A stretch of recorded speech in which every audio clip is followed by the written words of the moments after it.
یہ بھی ہمارے لیے ضروری ہے، اور اس کو انشاءاللہ ہم اپنے لیے سعادت بھی سمجھتے ہیں، عبادت بھی سمجھتے ہیں، اور اس کی اپنے سمیت تمام اہل سنت کو اور مسلمانوں کو ترغیب دیتے ہیں کہ وہ اس مہینے کی عبادات کو بجا لانے کا بھی اہتمام کریں۔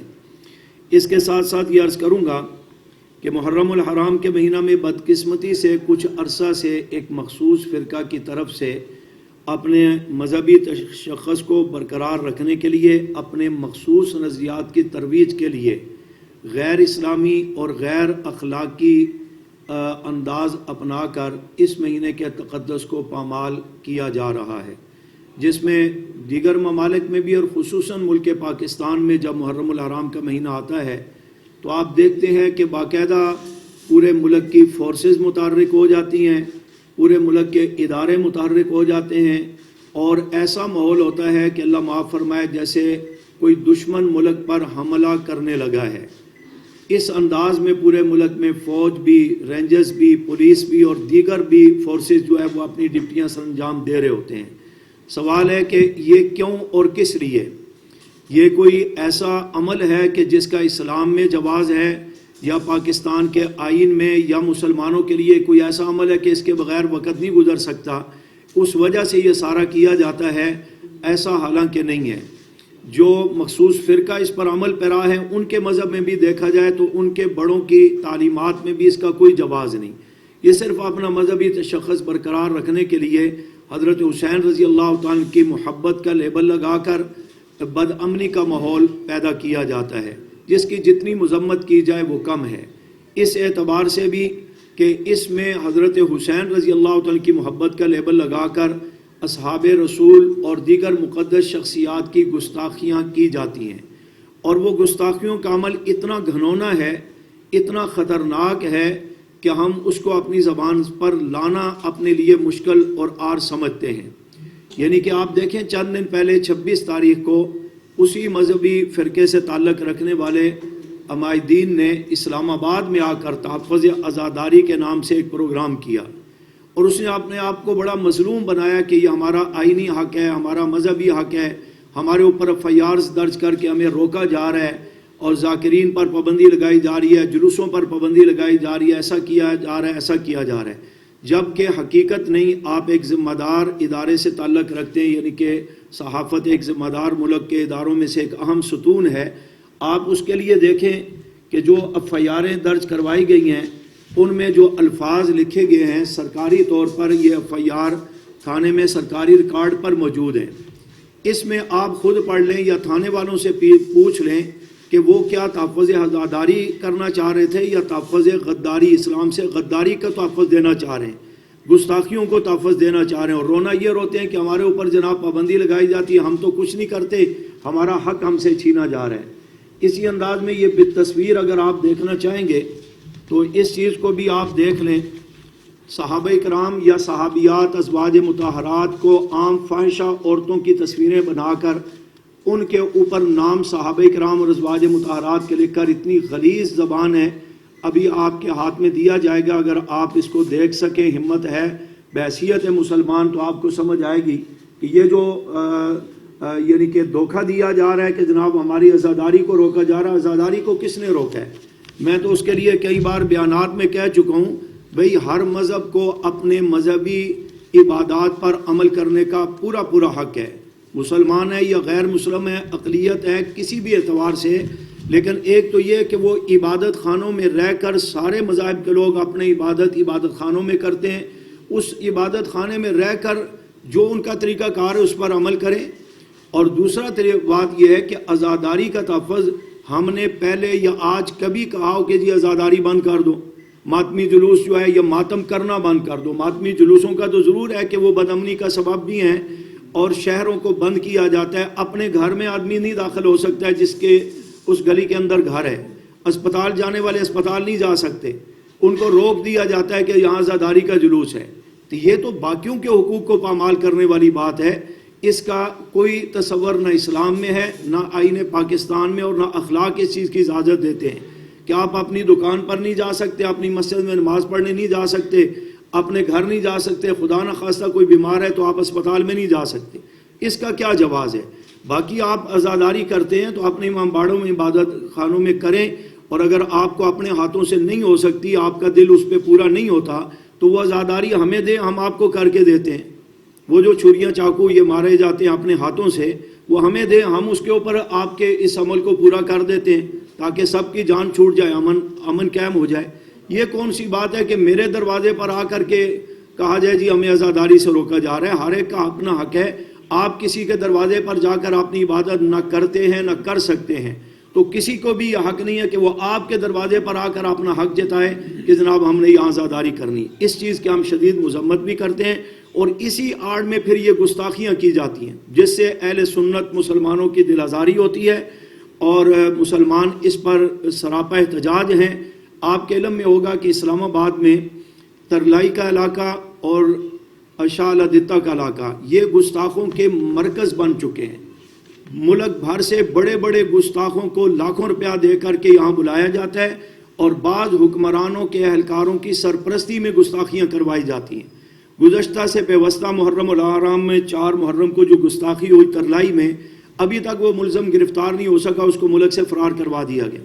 اس کے نتیجے میں آپ نے دیکھا کراچی سے اسلام آباد تک پورے ملک کے اہل سنت عظمت صحابہ مارچ کے نام سے سراپا احتجاج بن کے میدان عمل میں آئے۔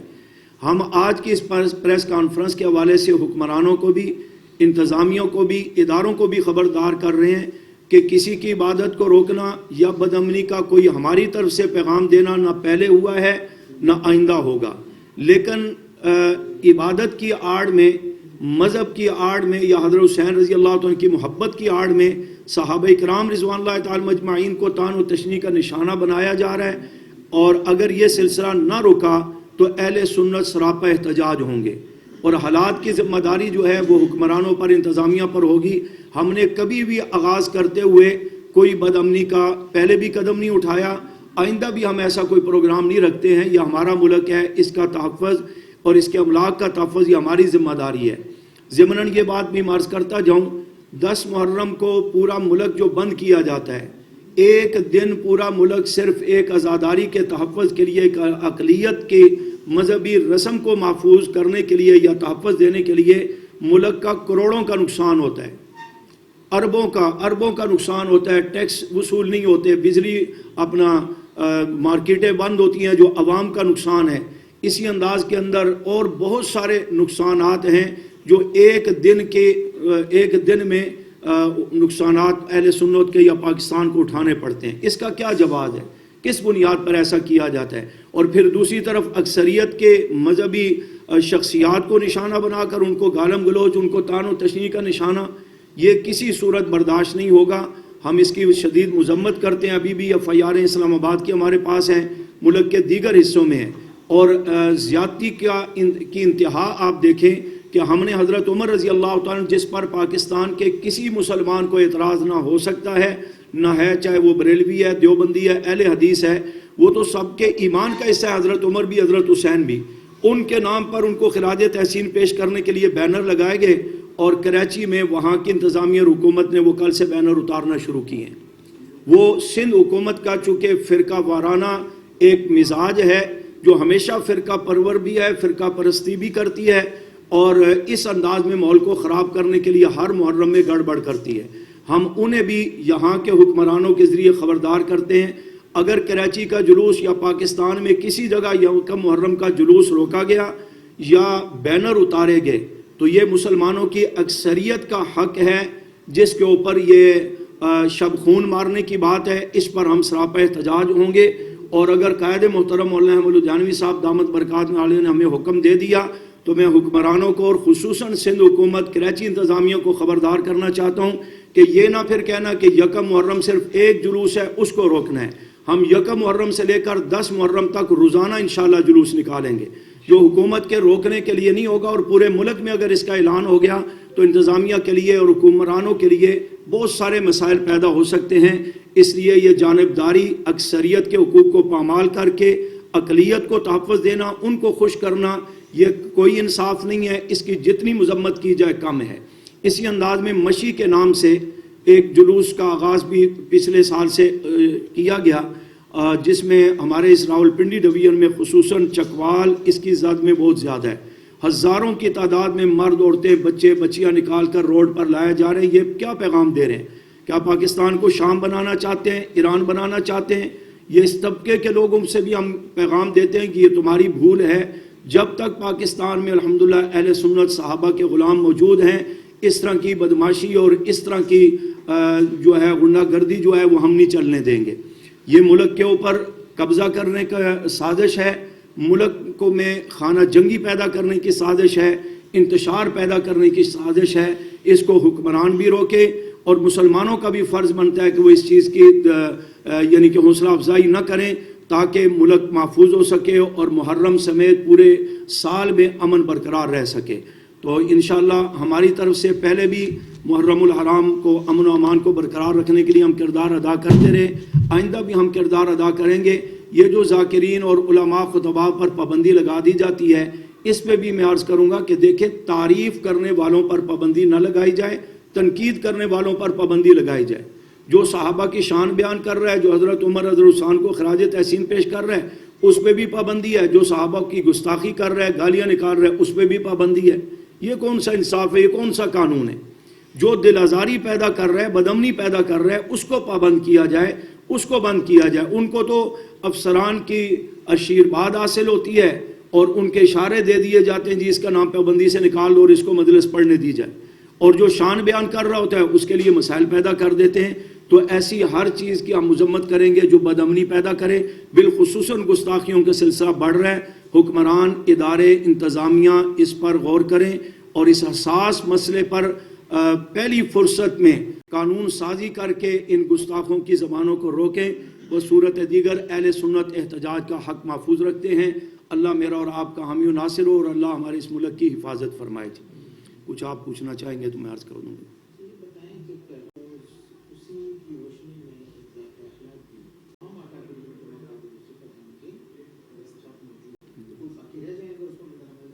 یہ اس میں دیکھیں کہیں گے کی جانی چاہیے. عمل درآمد کی جب بات آتی ہے تو اس میں آپ دیکھ لیں کہ یہ کل کی FIR ہمارے پاس موجود ہے، پرانی نہیں ہے. اور آج رات کی بھی بات ہے، شریف آباد کے علاقے میں زبردستی باہر روڈ بلاک کر کے اور کناتے لگا کر مجلس کرنے کی کوشش کی گئی. جبکہ یہ طے ہے کہ جو غیر قانونی مجالس ہیں وہ نہیں ہوں گی، جن کی اجازت پہلے سے نہیں ہے وہ نہیں ہوں گی. تو عمل درآمد کی بات ہے کہ اس پہ عمل درآمد کرایا جائے اور دیکھا جائے. امن کمیٹیاں بھی دیکھیں بنائی جاتی ہیں، اس میں بھی ہوتا ہے کہ وہ ساری امن کمیٹیاں جو ہیں جلوسوں کو یا گستاخوں کو تحفظ دینے پر اپنی ساری توجہ مرکوز کرتے ہیں. ہم کہتے ہیں کہ جس کی عبادت ہے اس کو اپنا حق دیا جائے، لیکن دل آزاری نہ کی جائے. گستاخی کے معاملے میں اگر اس ضابطۂ اخلاق میں کوئی بات طے ہو گئی ہے، اس پہ عمل ہو جائے تو ہمیں کوئی اختلاف نہیں، اس پر پریس کانفرنس کی ضرورت ہے. لیکن وہ ضابطۂ اخلاق اور پیغام پاکستان کے باوجود آپ نے دیکھا کہ 1,500 FIR صرف پنجاب کی ہیں جو ان گستاخوں پر درج ہے. اور اسی اسلام آباد میں بیٹھے ہوئے شہنشاہ نقوی جو عملاً کئی بار گستاخیاں کر چکا ہے اور اس کے کلپ موجود ہیں، اس کو گرفتار کر کے بڑے پروٹوکول کے ساتھ اداروں نے کراچی بھیج کر چھوڑ دیا. کیوں؟ اس طرح تو ضابطۂ اخلاق پر عمل نہیں ہوگا، نہ اس کا نتائج سامنے آئیں گے. کہ ایسے انداز میں ضابطۂ اخلاق بنا کر اس پہ سب آمنا و صدق نہ کر لیں کہ صرف اقلیت کو تحفظ دینا ہے گستاخوں کو، تو اس طرح نہیں ہوگا. ہماری یہ پریس کانفرنس بصورت الفاظ دیگر یوں سمجھ لیں کہ ان چیزوں کی نشاندہی ہے جو ضابطۂ اخلاق میں بیٹھنے والے اوپر نگاہ تو رکھتے ہیں، نیچے نہیں دیکھتے کہ نیچے کیا ہو رہا ہے. مزید شکریہ جی، جزاک اللہ. آپ کے لیے چائے کا بندوبست کیا دوست چائے